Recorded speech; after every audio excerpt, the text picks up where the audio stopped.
नमस्कार। कृषि website YouTube channel के माध्यम से मैं डॉक्टर मुकेश पी मसीह, कृषि वैज्ञानिक, प्रसार निदेशालय, प्रयागराज से। आज का विषय कृषि में सावधानियां एवं वास्तु का प्रयोग से कृषि में होने वाले लाभ। सर्वप्रथम हम किसान भाइयों को ये बताना चाहते हैं, इंटरनेट के माध्यम से, किताबों के माध्यम से या किसी भी मीडिया के माध्यम से किसान भाइयों को ज्ञान की प्राप्ति हो जाती है, लेकिन पूर्णतः उन्हें ज्ञान प्राप्त नहीं हो पाता, जिसके फलस्वरूप अल्प ज्ञान की वजह से उनको नाकामयाबी देखनी पड़ती है। हम इस YouTube चैनल के माध्यम से आप तक अपनी बात पहुंचाना चाहते हैं कि कृषि में कुछ ऐसे सावधानियां हैं जिनको हमारे किसान भाई अगर सावधानी बरत लेंगे तो होने वाले जो नुकसान हैं वो नुकसान नहीं होंगे। जैसे उदाहरण के तौर पे अगर हम अपनी भूमि में एक ही प्रकार के बीजों का इस्तेमाल कर रहे हैं तो मैं इस माध्यम से बताना चाहता हूं कृषक बंधुओं कि एक ही भूमि पे इस्तेमाल किया हुआ बीज हर वर्ष की तरह उन्हें उपज नहीं देता। अगर उदाहरण के तौर पे हम किसी एक गाटा संख्या में एक बीज का इस्तेमाल कर रहे हैं, अगले वर्ष उस ही बीज का इस्तेमाल हम उसी गाटा संख्या में न करें तो हमारी 10 से 15% की उपज में वृद्धि हो जाएगी। अगर हम किसी हाइब्रिड बीजों का इस्तेमाल कर रहे हैं और अगर हमने फसल चक्र का इस्तेमाल नहीं किया और उसी गाटा संख्या में हम पुनः एक ही बीज को इस्तेमाल करते हैं तो हमारी उपज घट जाती है।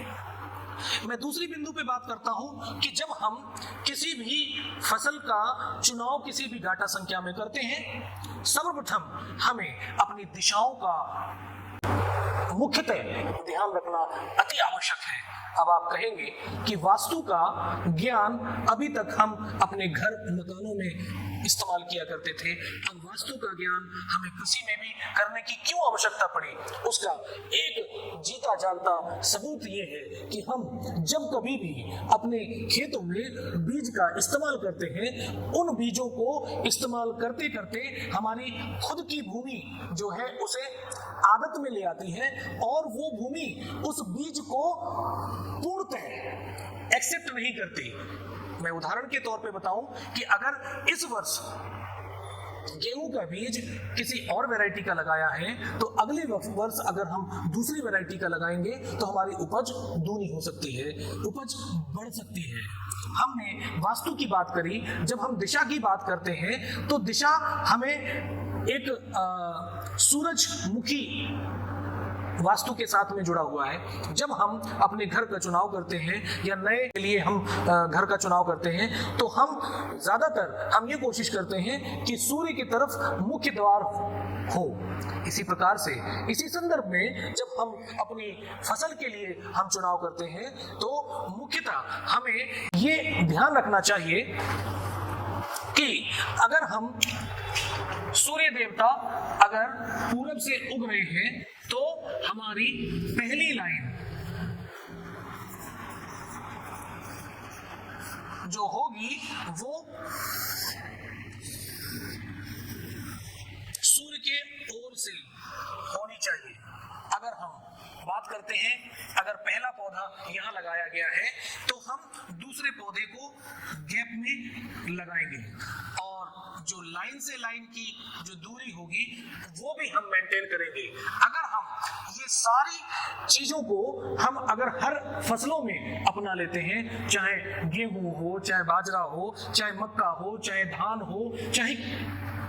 दलहन हो, चाहे तिलहन हो और चाहे किसी भी प्रकार की कोई भी फसल हो, अगर हम वास्तु को ध्यान में रखते हुए अगर हम अपने फसलों को रुपाई करते हैं, बुआई करते हैं तो सबसे पहले हमें बीजों की मात्रा कम लगानी पड़ेगी, सबसे पहला लाभ।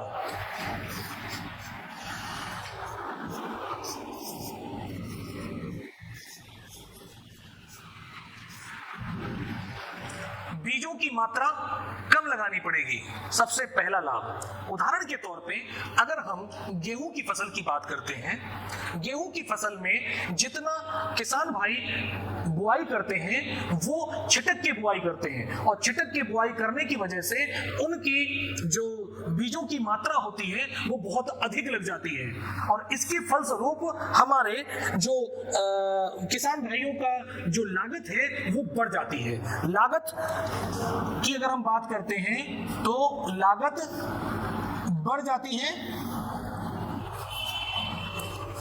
और अगर हम अपनी पारंपरिक खेती करते हैं और पारंपरिक खेती करने पर जो सावधानियां हम आपको बता रहे हैं इस YouTube चैनल के माध्यम से, ये सावधानियां अगर हम नहीं बरतते हैं तो हमारे किसान भाइयों की लागत बढ़ जाती है और आय घट जाती है। यही कारण है कि हमारे किसान भाई अपने खेतों में अनाज उगाते हैं, तिलहन उगाते हैं, दलहन उगाते हैं, लेकिन वो इतने ज्यादा खर्चे, इतने ज्यादा लागत लेके आ जाते हैं कि उनकी आय का उनको पता नहीं होता कि उनकी आय कितनी प्राप्त होने वाली है। इसलिए हम जब आय पे कंट्रोल नहीं कर पा रहे हैं तो कम से कम अगर हम लागत को कम कर दें, अगर हम लागत को कम कर देंगे तो आय हमारी ऑटोमेटिकली बढ़ सकती है। इसलिए हम कुछ वैज्ञानिक तकनीकी का अगर सहारा लेते हैं तो ये उसके अंतर्गत आता है कि जिस ओर से सूर्य उगते हैं उस तरफ हम लाइन से लाइन का गैप रखेंगे। इससे होता क्या है कि अगर हम लाइन से लाइन का गैप रखेंगे तो हर एक पौधे के पास सवेरे अगर सूर्य उगते हैं और शाम को अस्त होते हैं तो बराबर मात्रा में उन्हें रोशनी मिलती है, और जिसके फलस्वरूप जहां पर रोशनी पहुंचती है या जहां पर सूर्य की धूप पहुंचती है वहां पर फंगल इन्फेक्शन नहीं होता, फफूंदी नहीं होती, और जहां फफूंदी नहीं होती वहां बीमारियां नहीं आती, और जहां बीमारियां नहीं आती वहां पर किसानों की लागत कम हो जाती है। लागत को कम करने के लिए ये बहुत ही अच्छा उपाय है कि हम पौधे से पौधे की जो लाइन की जो दूरी है उसको हम मेंटेन रखें। दूसरा लाभ क्या होगा कि इसमें दवाइयों का इस्तेमाल कम होता है। दवाइयों का इस्तेमाल कम होता है। दवाइयों का इस्तेमाल क्यों कम होता है? क्योंकि सूर्य की धूप बराबर मात्रा में उदय से लेके अस्त तक बराबर मात्रा में उन्हें धूप मिलती है। दूसरी बात, ऑक्सीजन भी उन्हें बराबर मात्रा में मिलती है, क्योंकि हवा का आवागमन उनको बराबर मात्रा में मिलता है, जिसके फलस्वरूप उन्हें बराबर मात्रा में ऑक्सीजन प्राप्त होती है। इस तरीके से उनकी जो वृद्धि होती है पौधों की वो बराबर मात्रा में होती है। नहीं तो जब हम छिटक के बुआई करते हैं, उस छिटक के बुआई करने की वजह से कि वो पौधे जो छोटे होते हैं वो छोटे रह जाते हैं, और जो बड़े होते हैं वो बड़े हो जाते हैं, और जो बड़े होते हैं उनकी बालियां बड़ी होती हैं और वो बहुत मजबूत होते हैं, और जिनकी बालियां बड़ी होती हैं उनकी उपज भी अधिक होती है।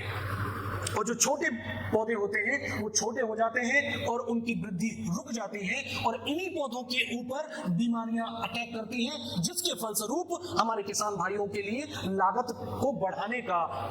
सबब सामने आता है, और हमारे किसान भाइयों की लागत इस तरीके से बढ़ जाती है। तो हम किसान भाइयों इस YouTube चैनल के माध्यम से आपको जागरूक करना चाहते हैं कि अगर हम कृषि में कुछ सावधानियां बरतें और वास्तु को साथ में लेकर के अगर हम कृषि को करेंगे तो निश्चित रूप से हमारे किसान भाइयों की वृद्धि होगी, आय में वृद्धि होगी और लागत में कमी होगी, और इस तरीके से हमारे किसान भाइयों को अधिक से अधिक लाभ मिलने पाएगा। इन्हीं कथन के साथ मैं अपनी वाणी को विराम देता हूं। धन्यवाद।